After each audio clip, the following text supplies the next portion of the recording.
Nosotros damos gracias a Dios por los biblistas que tenemos de habla hispana y de otros idiomas, que están todos los días trabajando solamente para adecuar la palabra del Señor al lenguaje del momento. Porque ustedes saben que el lenguaje no es estático. El lenguaje sí cambia, se modifica. Y vamos agregando ingredientes nuevos y hay palabras que ya no se van usando. Por ejemplo, ascuas de fuego. Esa es una palabra que ya eso no se usa. Incluso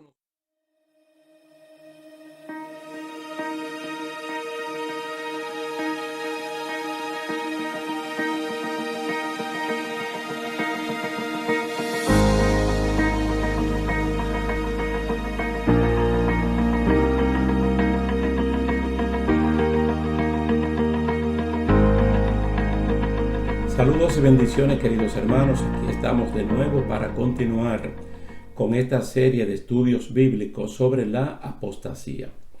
Nuestra última parte estuvo centrada en el capítulo 13 de la carta a los Hebreos, especialmente el versículo 9, y hablamos de diversas y extrañas doctrinas.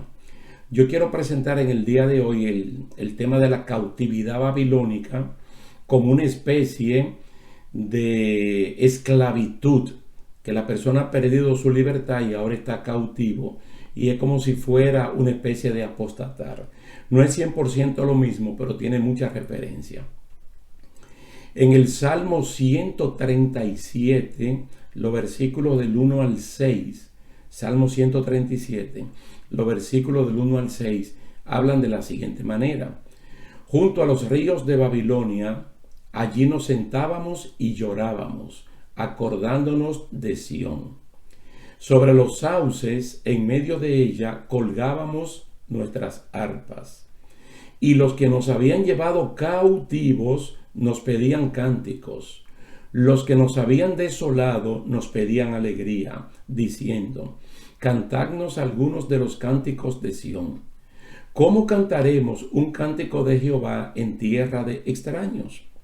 Si me olvido de ti, Jerusalén, pierda mi diestra su destreza, mi lengua se pegue a mi paladar. Si de ti no me acuerdo, si no enaltezco a Jerusalén como preferente asunto de mi alegría. Esos son 6 versículos del Salmo 137. Ustedes pueden ver las palabras que allí se dicen, muy parecidas a personas que estuvieron bien pero que ahora están mal. Es decir, personas que claudicaron y apostataron. Cambiar la libertad por el libertinaje religioso es una especie de cautividad, donde privados de esa libertad se piden que actúen como si la tuvieran. Oye, ellos están cautivos en tierra de extraños y le están pidiendo que actúen como si ellos fueran libres. Como si ellos fueran libres, que canten cánticos de alabanza, de gratitud al Señor en una tierra extraña. Dice que ellos no lo pueden hacer. Por ejemplo, una cosa que ha sido conocida como la visión del gobierno de los 12, el G12, que ya no se habla mucho de eso, pero sí se habló bastante al final de la década del 90 y comenzando los primeros 10 años, ¿no?, de este siglo. Eso se ha convertido en un dolor de cabeza para las iglesias locales que han abrazado esa visión, entre comillas, esa visión estratégica de multiplicación y rápido crecimiento. Y también ha sido un dolor de cabeza para la iglesia de Dios en general. El llamado gobierno de los 12, ideado sobre la base de la elección y escogencia de los 12 apóstoles por parte del Señor Jesucristo, no es más que una estrategia de engrandecimiento personal y no una estrategia de exaltación de Jesucristo.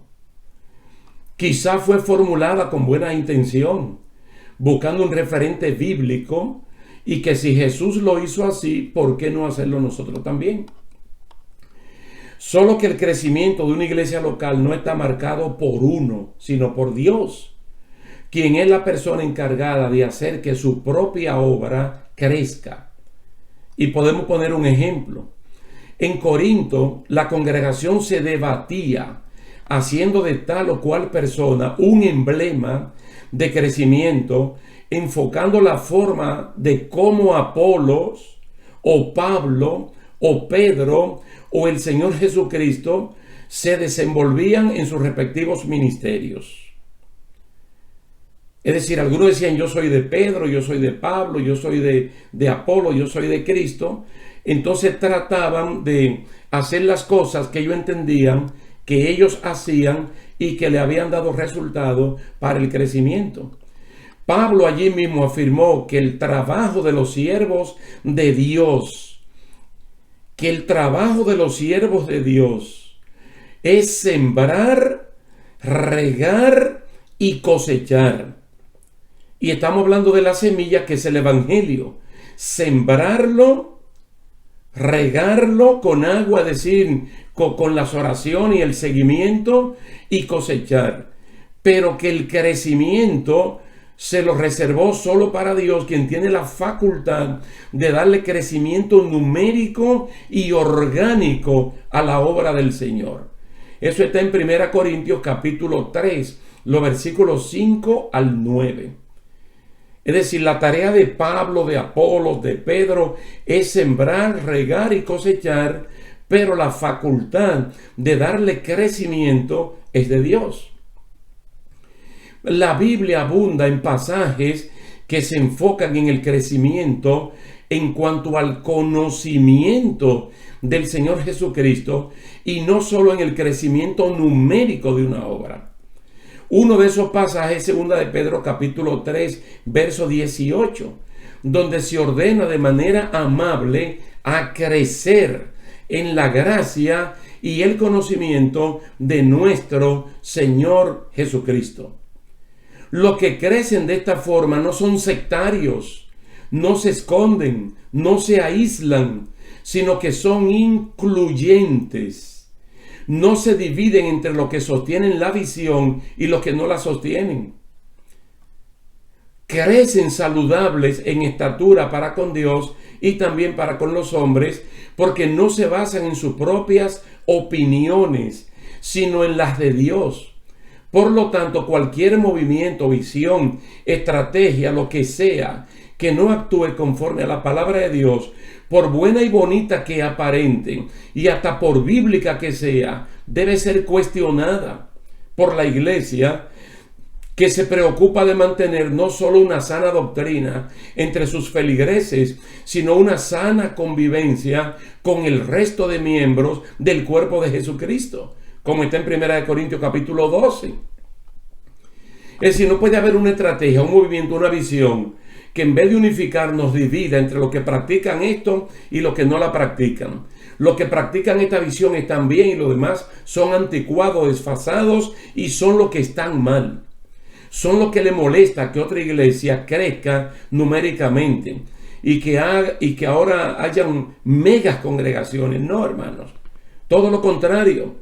Nosotros nos vamos a gozar, nos vamos a alegrar de que la iglesia del Señor Jesucristo con 120 crezca una mega iglesia de 3,000, y que esos 3,000 luego lleguen a 5,000, y luego esos 5,000 que sean incontables de tantos que sean, pero siempre con la característica del creyente de Hechos capítulo 2, que estaban unidos, sujetos a la doctrina de los apóstoles, que compartían el pan, la oración, es decir, lo mismo. Recordemos que ninguna de las herejías, ninguna de las herejías que afectaron a la iglesia primitiva nacieron fuera de su seno. Todas nacieron dentro de ella. De ahí las cartas apostólicas de Pablo, de Pedro, de Santiago y de Judas, entre otros, para mantener en guardia a la iglesia. Toda doctrina contraria viene revestida de legalidad y de aparente armonía con la Biblia, y hasta de decir que es una doctrina, que es una estrategia revelada por el Señor. Entonces, toda doctrina contraria viene con esa apariencia. Entonces, todo pastor quiere ver su iglesia local crecer en número, y cuanto más rápido crezca, mucho mejor, porque tiene que hacer un reporte al presbiterio, al distrito, a quien sea. Ahora, el crecimiento cuantitativo es parte de la característica de una iglesia que crece saludablemente. Y uno lo puede ver en ese desarrollo del libro de los Hechos. Uno lo puede ver.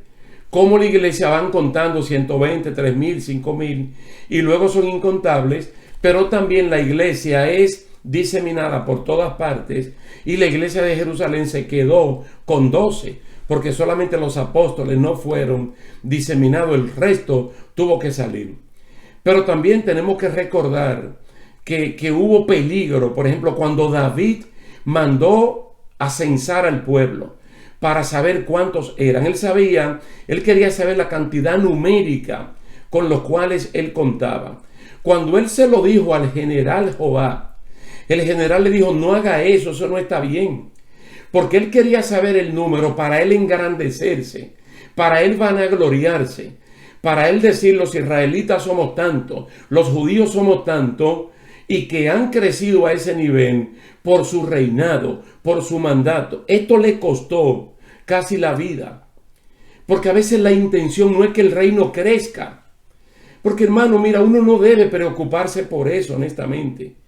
Si uno se lleva de Primera de Corintios capítulo 3, si uno se lleva, por ejemplo, de la gran comisión, como está en Mateo 28 y en Marcos 16, nuestra tarea es sembrar el evangelio, predicar el evangelio, orar por las personas que no conocen a Jesucristo. El crecimiento lo va a dar Dios. El que va llevando los números es el Señor. El libro de la vida del Cordero no está en ninguna denominación. Ese libro no está en ninguna iglesia local. Ese libro está allá arriba. Y el mismo libro de Hebreos te dice que cuando una gente se convierte, su nombre es agregado a la congregación de los primogénitos. Y el que tiene ese dominio y ese control es el Señor. Mire, por ejemplo, el caso de Gedeón en Jueces capítulo 6. Tenemos también ese caso de 32,000 personas que componían ese gran ejército. 32,000 personas. El Señor los redujo a 300 o a 300 personas, para entender que la victoria no dependía de la cantidad de personas, sino de la calidad espiritual de ellos. Fíjense, para bajarlo a 300, hubo dos estrategias que vienen del cielo. Número uno, pregúntale cuánto tiemblan, cuánto tienen temor de enfrentar al verdadero enemigo. Rápidamente 22,000 levantaron la mano temblando. ¿Y qué le dijeron? Váyanse para su casa, porque el tembloroso apoca el corazón de los valientes. Entonces, con gente así no se puede trabajar. Luego los otros 10,000 fueron llevados al desierto a un entrenamiento y luego llevados a fuentes de aguas para ver cómo tomaban el agua, si cuidando la retaguardia o descuidándose. Entonces, de esos 10,000 quedaron solamente 300 personas. Pero 300 personas que van a luchar contra un ejército de 116,000. Pero son personas que, a la luz del libro de los Hechos, especialmente del capítulo 4, uno se da cuenta que es mejor el crecimiento en calidad del pueblo de Dios y no en cantidad. Y que si la iglesia crece en calidad de la doctrina, entonces va a crecer en calidad de los números, cuantitativamente. Y es verdad que las iglesias mencionadas en el libro de los Hechos crecían numéricamente, fruto del trabajo combinado de aquellos creyentes obedientes que se lanzaron casa por casa a predicar las buenas nuevas, y también de Dios, porque es un trabajo mancomunado, pero siempre manteniendo características, hermano, no adulterándola, no modificándola. Por eso usted ve el gran celo apostólico, que donde quiera que se levantaba una congregación, la doctrina cristiana no fuera adulterada. No fuera adulterada. Ahora mire, cuando uno analiza, y todo esto en base al Salmo 137, los primeros 6 versículos, de la cautividad babilónica, las iglesias locales de Esmirna y Filadelfia, que están en Asia Menor, en lo que en el día de hoy es Turquía, son de las iglesias últimas en los evangelios y en el libro de Apocalipsis que se plantaron son un ejemplo a ser tomadas en cuenta si uno evalúa su situación con la propaganda de la escalera del éxito y con el sueño de la grandeza numérica que proporciona, por ejemplo, el G12. Si uno estudia bien de cerca esas dos congregaciones, al día de hoy son estimadas como iglesias fracasadas y estancadas, como un rotundo fracaso. Mire, Esmirna, ¿qué era lo que tenía Esmirna? Tribulación y pobreza. Entonces tú puedes medir con diferentes variables la pobreza de una iglesia local. Y la puedes medir en dos variables: la cantidad de gente o la cantidad financiera que entra.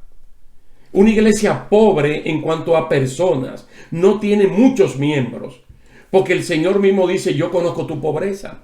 Y podemos utilizar esas dos variables. Es una iglesia que tiene poca influencia porque no tiene muchos bienes materiales. Pero una iglesia tan fiel a Jesucristo, tan fiel a la doctrina cristiana, que el mismo Dios la estimula a que permanezca fiel hasta la muerte. ¿Se da cuenta? La fidelidad es parte de la calidad cualitativa, de lo cualitativo. Estoy redundando ahí, porque lo cualitativo y la calidad es lo mismo. Pero bueno, vale la pena, ¿no? Redundar en esto. Entonces el Señor la está motivando para que sea fiel. Y luego, cuando termine aquí, ¿qué es lo que va a recibir? La corona de la vida. Es como decirle: Esmirna, no cedas, no claudiques, sigue en la línea con mi palabra, que te espera una corona de gloria de parte mía y no de parte de los hombres. Hombres que se dicen ser judíos, pero son sinagogas del enemigo de la justicia. Es decir, asiento de doctrina, de espectáculo, de exhibicionismo, de grandeza y de todo ese tipo de cosas. Esmirna podía ver el éxito de otras congregaciones. Y no es que en Asia Menor habían 7 congregaciones nada más. Habían mucho más. Pero el Señor escogió 7 que tienen características que Él quería que nosotros prestáramos atención, porque es como radiografiando la situación de la iglesia de Jesucristo. Entonces ella podía ver el éxito de otras a través del cristal del momento, pero prefirió mirar con los ojos de la fe, y a pesar de pasar por momentos tan difíciles y de oír de Jesucristo que Él sabía su situación, se mantuvo fiel. Mira la congregación de Filadelfia. Ustedes lo pueden ver en Apocalipsis capítulo 3. ¿Cuáles son las características de la iglesia de Filadelfia? Dice poca fuerza. Poca fuerza. En aquella dice pobreza. Aquí dice: yo sé que tú tienes poca fuerza. Ahora mide la poca fuerza con las variables que en este tiempo utilizan algunos pastores y algunos líderes: cantidad de gente, dinero, influencia y bienes materiales. Dios mismo le dice: yo sé que tú tienes poca fuerza. Pero ¿qué le dice el Señor a una iglesia que tiene poca fuerza? Que tenía abierta una puerta que nadie se la podía cerrar. Tú ves lo que es la calidad por encima de la cantidad. Dios le está diciendo: yo te abrí una puerta que nadie te la puede cerrar. Es decir, tú tienes garantizado de parte mía una protección que viene por haber guardado la palabra de Dios. Él le dice: mira, Filadelfia, por cuanto tú has guardado la palabra de mi paciencia. En un tiempo que habían personas que ellos decían que eran algo, decían que eran judíos. Ustedes saben que el término judío quiere decir alabanzas, o alabanza que viene de los hombres, porque en quien le puso Judá a este cuarto hijo de Jacob fue Lea. Habló de alabanza. Hay una alabanza que viene de los hombres, pero hay una alabanza que viene de parte de Dios. Entonces es mejor ser alabado por Dios y no alabado por los hombres. Dice: Él va a hacer que la gente reconozca que Dios te ha amado. Entonces son dos ejemplos que nosotros debemos tomar en cuenta, hermano, para no caer en la cautividad babilónica. ¿Por qué uno tiene que creer que el llamado gobierno de los 12, como se ha presentado, es una cautividad? Mire, eso anula la efectividad de la palabra de Dios al hacer inmunda la sangre de Cristo, recurriendo a planes de hombre para regresar a los creyentes a determinado estadio de su vida del pasado y que mediante técnicas humanas tratar de hacer lo que la sangre de Cristo no hace. Mire que le estoy diciendo que la sangre de Cristo nos limpia absolutamente de todo pecado. Que aún la conciencia nuestra cargada de obras muertas, ahora es regenerado para que uno le sirva a Dios con toda libertad.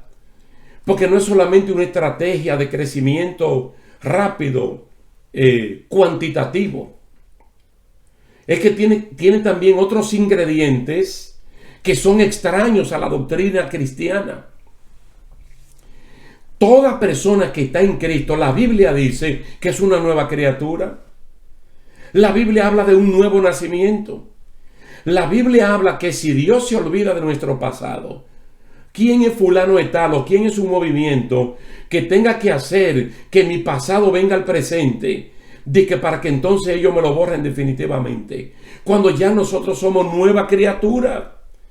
Se da cuenta el problema de primera de Timoteo capítulo 4, los primeros 4 versículos. Doctrina de demonios, con hipócritas y mentirosos. Segunda de Timoteo capítulo 4. Personas que van a apartar el oído de la verdad y lo van a poner en la mentira. Y luego lo que sigue de ahí. Doctrina de demonios y doctrinas diversas y extrañas que están tratando de meterse donde a la iglesia, porque al mundo no es.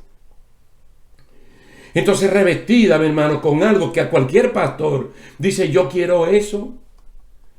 Toda persona que ha nacido de nuevo es una nueva criatura.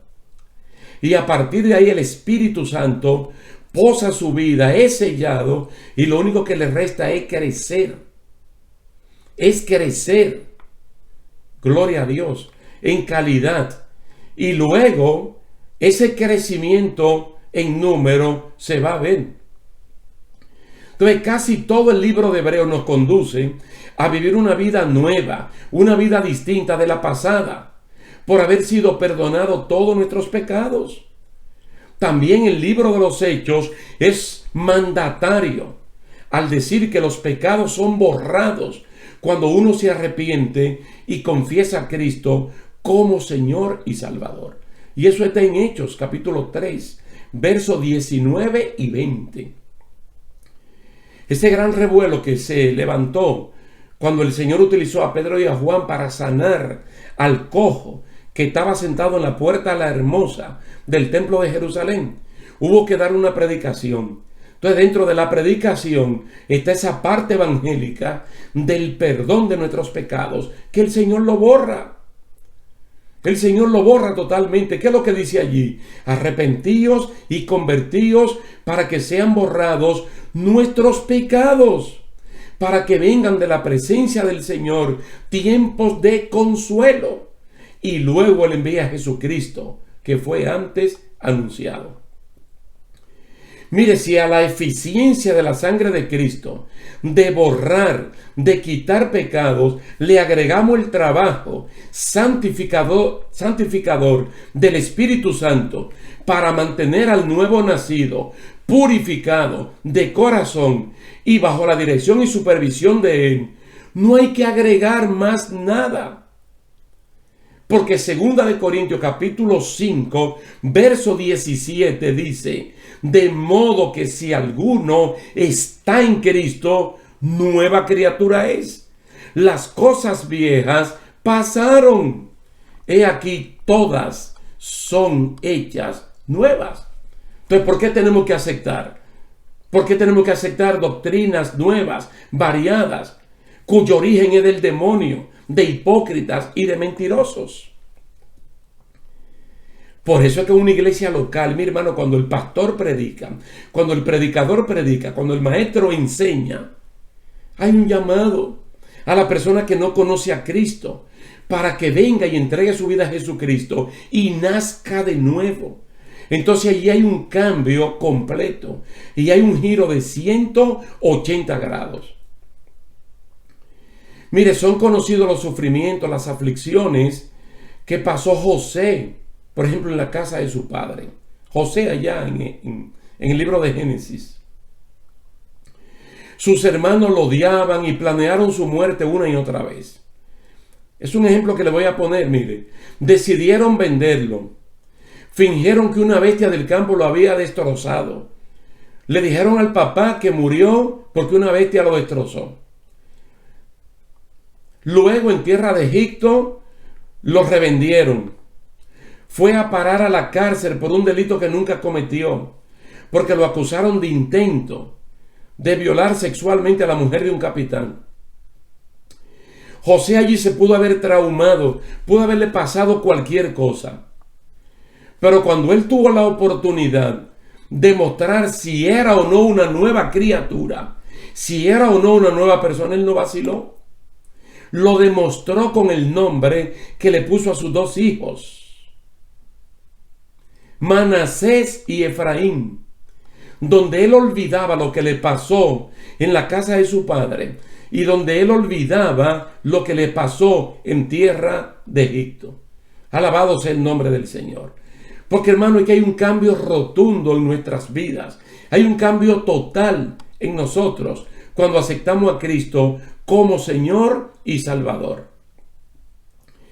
¿No es interesante cuando nosotros estamos hablando de Isaías 53, por ejemplo, de todas las cosas que Cristo hace en nuestras vidas?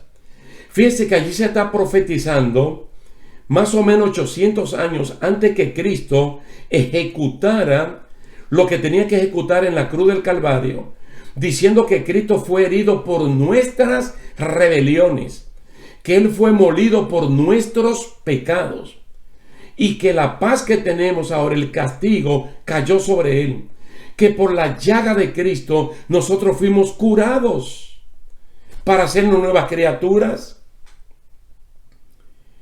Mire, Cristo pagó el precio por nuestras enfermedades, por nuestros dolores, por nuestras rebeliones y por nuestros pecados. Y ahora, ¿qué tenemos? Paz para con Dios, paz con uno mismo y paz con los demás. Sanidad del alma. Garantizado, ¿por qué? Porque Cristo quitó la culpa, quitó el pecado y nos limpió. Alabado sea el nombre del Señor. Entonces uno tiene que tener mucho cuidado con esto, hermanos, para no caer en esa cautividad babilónica. Y una vez más vuelvo y le digo que el libro de los Hechos es un modelo para nosotros con variadas maneras de cómo alcanzar al no creyente para Cristo y multiplicar así los miembros del reino de Jesucristo. Y una de las cosas que se debe destacar más, es que había unidad bíblica, había predicación pública, casa por casa. Y nunca nadie en el mundo del Nuevo Testamento reprodujo la supuesta estrategia de Jesús de formar grupos de 12 personas, 12, no 12, sino que libremente la gente se movía entre las comunidades y testificaban de Jesucristo. Que a eso fue que nosotros fuimos llamados, a predicar el evangelio de Jesucristo, comenzando en nuestra propia casa, en nuestra propia familia, en el trabajo, en la escuela, donde quiera que nosotros tengamos que movilizarnos. Bendito y alabado sea el nombre del Señor. Entonces, la cautividad babilónica, después que cautivan a la persona, dentro de esa cautividad ellos quieren que actúen como si fueran libres. Hermano, y es la advertencia que nos están haciendo para que nosotros no caigamos en esa trampa y que nosotros podamos mantenernos, podamos mantenernos dentro de la libertad, dentro de lo que el Señor ha hecho en cada uno de nosotros. En cada uno de nosotros. Siendo, mire, en una iglesia local, estando sujetos a la doctrina cristiana, como ya se ha explicado. estar sujeto a la autoridad espiritual que nosotros tenemos de nuestros pastores. Ya lo vimos en la presentación anterior de Hebreos capítulo 13. Solamente en ese capítulo se menciona mínimo 3 veces la relación que tenemos con nuestros pastores.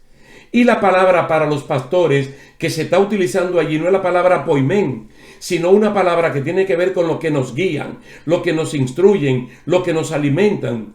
Aquellos que se convierten en un ejemplo para que nosotros podamos también imitarlos. Entonces, manteniéndolo a ellos como punto de referencia, cuando se asomen una de estas doctrinas, si nosotros no tenemos rápidamente el referente, podemos pensar en ellos, que es lo que en la segunda carta a Timoteo Pablo hace, recordándole a Timoteo 3 personas, a Eunice, a Loida, la abuela y la mamá, luego recordándole a él mismo, poniéndose ellos 3 como ejemplo y luego presentando a Jesucristo como aquel que no falla y del cual no puede haber ningún motivo para uno avergonzarse. Entonces, con esos puntos de referencia uno puede reprender cualquiera de estas doctrinas modernas que están surgiendo, que nos quieren llevar a una cautividad babilónica. Y ahí que nosotros tenemos que prestar atención y enseñar al pueblo de Dios para que tenga mucho cuidado con estas cosas. Con estas cosas. La mejor estrategia para extender el reino de Cristo es predicando el evangelio, pero con testimonio. Y sabiendo que uno puede sembrar, otro puede regar, otro puede cosechar, pero el crecimiento siempre lo da Dios para que la gloria y la honra sean para Él y no para otros. Bendito y alabado sea el nombre del Señor. Vamos a dejarlo hasta aquí, hermanos, siempre motivándolos a cada uno de ustedes para que hagamos vida en la congregación donde Dios nos ha llamado, donde uno sí puede tener cara a cara y frente a frente a los predicadores y a los maestros que son de referencia para nosotros. No olviden ustedes que el libro de Hebreos es uno de los pocos libros en la Biblia que nos trae enseñanza, poniéndonos ejemplo. Y cuando entró a este capítulo 13 de la carta a los Hebreos, no solamente te pone a Moisés como un referente, pero a Moisés usted no lo conoció, o a Josué, o a todos los héroes de la fe del capítulo 11. Por eso el capítulo 13 te dice, acuérdate de tus pastores, de tus guías, de tus maestros, que fueron personas que tú conociste o que tú conoces. Entonces tómalos a ellos como punto de referencia en cuanto a que si ellos vivieron o viven lo que ellos predicaron, y a partir de ahí entonces imitar lo que ellos hicieron. Bendito y alabado sea el nombre del Señor. Vamos a dejarlo hasta aquí y con el favor de Dios esperamos vernos la próxima semana. Así es que muchas gracias, Dios le bendiga y hasta la próxima. Yo te voy a dar comida, yo te voy a dar vestido, yo te voy a dar esto para que tú me dejes ser tu Dios. No, eso no funciona así. Y los que están predicando eso, están predicando un evangelio distorsionado, como dice la carta de Pablo a los Gálatas, porque hay un solo evangelio, pero hay gente que lo modifica. Entonces uno no puede condicionar a Dios, hermano, por bienes materiales. Mire, Job, en cambio, Job, ese patriarca antiquísimo, adoró a Dios por lo que tuvo y por lo que no tuvo. Ustedes recuerdan esa historia.